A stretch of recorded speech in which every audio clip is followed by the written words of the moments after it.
ظالم دشمن کے ہلاکت کا جلالی عمل، یہ کن فی کن کا عمل ہے جو ہم آپ کے لیے لے کے آئے ہیں۔ یہ جلالی عمل ہے، آپ کو اس کے لیے اپنے مرشد سے، پیر سے، عالم سے یا مولانا سے اجازت لینے کی ضرورت ہے، تاکہ اس میں کس طرح احتیاط برتے ہیں وہ آپ کو بتاتے ہیں۔ ابھی احتیاط میں سب سے پہلے احتیاط یہ برتنا ہے کہ یہ جو عمل ہے کسی دیندار مسلمان پہ نہ کیا جائے، کیونکہ دیندار مسلمان پہ یہ عمل کارگر نہیں ہوتا۔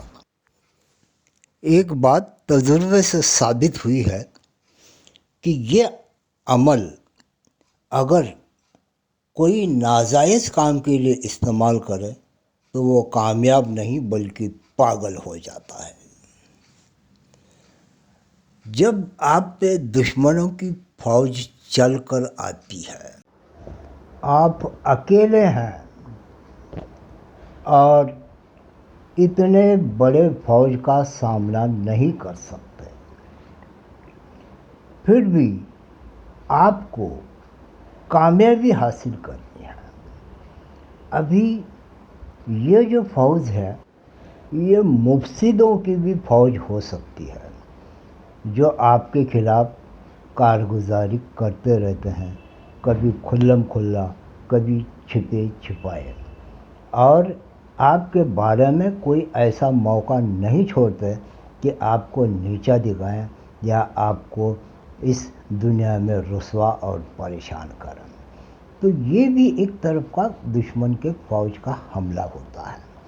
تو ایسے وقت جب آپ گر جاتے ہیں اس میں، تو یہ جو کلمات ہیں یہ آپ کے مدد کو آتے ہیں۔ یہ بہت زبردست عمل ہے، آپ اس کو ضرور کیجئے، اور یہ آزمایا ہوا ہے، میں نے ہی آزمایا ہوا ہے اور بہت سارے لوگوں نے آزمایا ہوا ہے، کتابوں میں لکھا ہے۔ تو یہ عمل ضرور کیجئے تاکہ آپ اپنے دشمن پہ غالب آ جائیں گے، اور اگر سچ مچ وہ اس لائق ہے، ہلاکت ہونے کے لائق، تو اللہ تبارک و تعالیٰ اس کو ہلاکت میں ڈال دے گا اور کامیابی کا اور عزت کا صحرا آپ کے سر پہ رکھ دے گا۔ آئیے اب شروع کرتے ہیں وہ عمل۔ تو یہ جو عمل بتایا جا رہا ہے وہ نیت سمے پہ کرے، چاہے صبح میں یا پھر شام میں۔ اس عمل کے لیے فجر کے نماز کے بعد یا عشاء کی نماز کے بعد کوئی وقت مقرر کر کے شروع کریں اور یہ آیتیں پڑھیں۔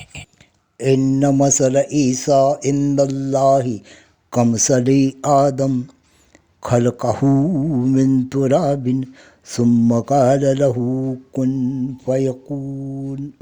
اعوذ باللہ من الشیطان الرجیم، بسم اللہ الرحمن الرحیم۔ ان مثل عیسیٰ عند اللہ کمثل آدم خلقہ من تراب ثم قال له کن فیکون۔ ابھی یہ آیتیں بھی دو بار پڑھیں۔ فَسَتَذْكُرُونَ مَا أَقُولُ لَكُمْ وَأُفَوِّضُ أَمْرِي إِلَى اللَّهِ إِنَّ اللَّهَ بَصِيرٌ بِالْعِبَادِ۔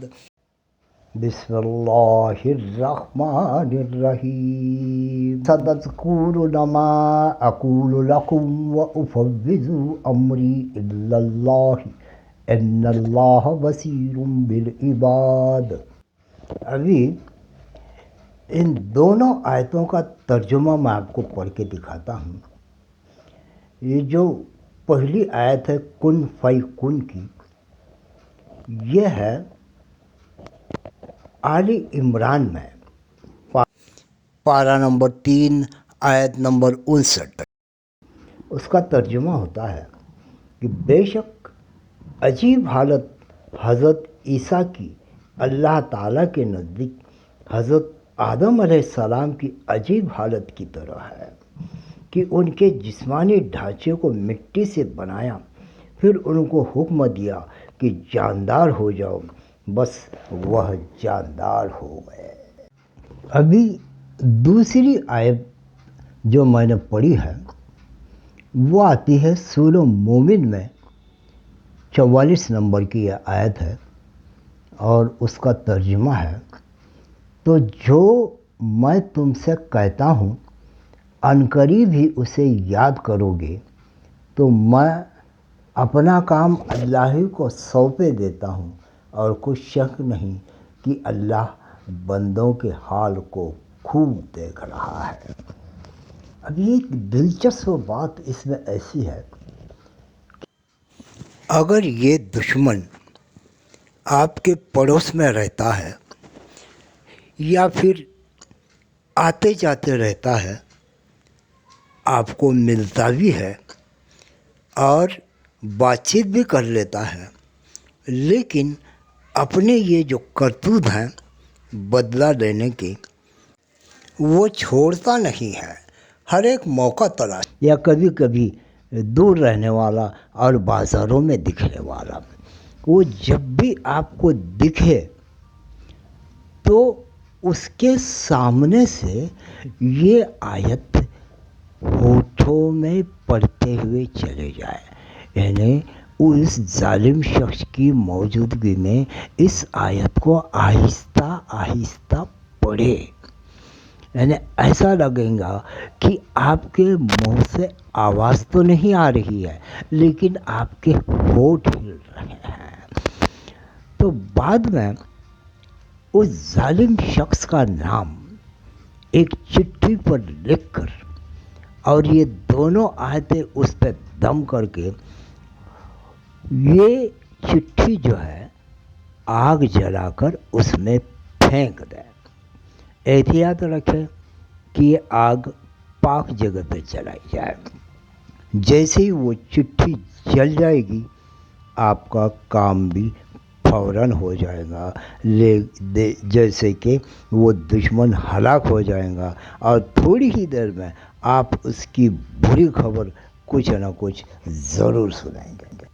ابھی یہ جو چٹھی دشمن کا نام لکھ کر آپ آگ میں پھینکنے والے ہیں اس پہ یہ قرآنی آیتیں نہ لکھیں، یہ احتیاط برتے، اس میں صرف اس دشمن کا نام لینا ہے اور یہ دونوں آیتیں آپ پڑھ کر اس چٹھی کو دم کر رہا ہے۔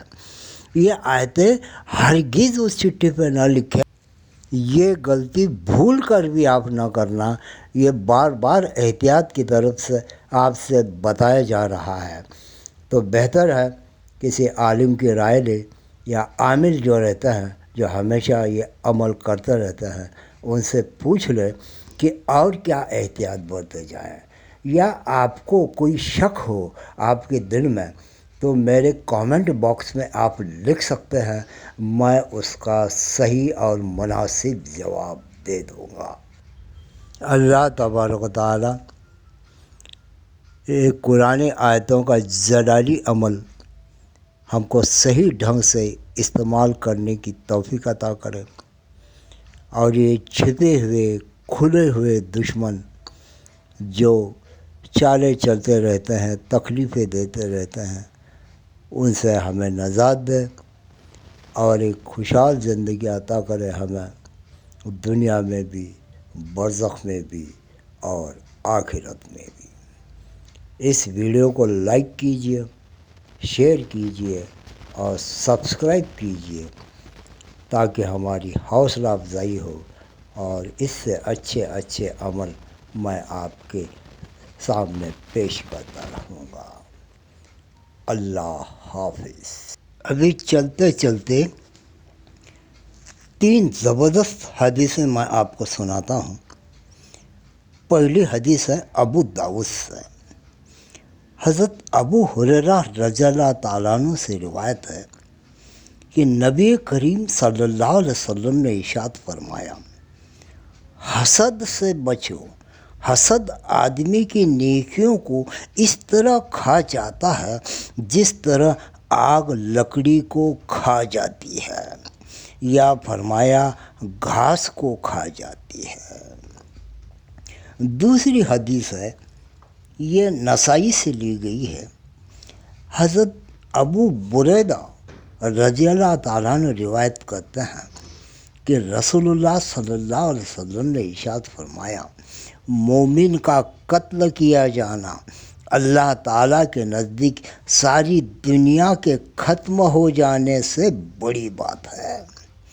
اس کا فائدہ مطلب یہ ہے کہ جیسے دنیا کا ختم ہو جانا لوگوں کے نزدیک بہت بڑی بات ہے، اللہ تعالیٰ کے نزدیک مومن کا قتل کرنا اس سے بھی زیادہ بڑی بات ہے۔ تیسری حدیث آتی ہے، یہ ترمذی سے ہے۔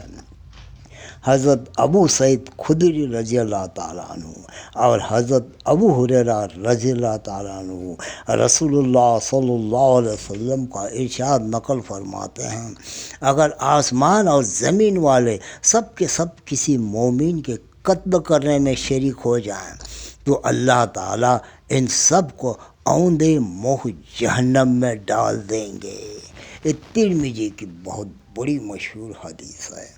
اللہ تبارک و تعالیٰ ان چھپے اور کھلے دشمنوں سے ہمیشہ ہماری حفاظت فرمائے، آمین ثم آمین انشاءاللہ۔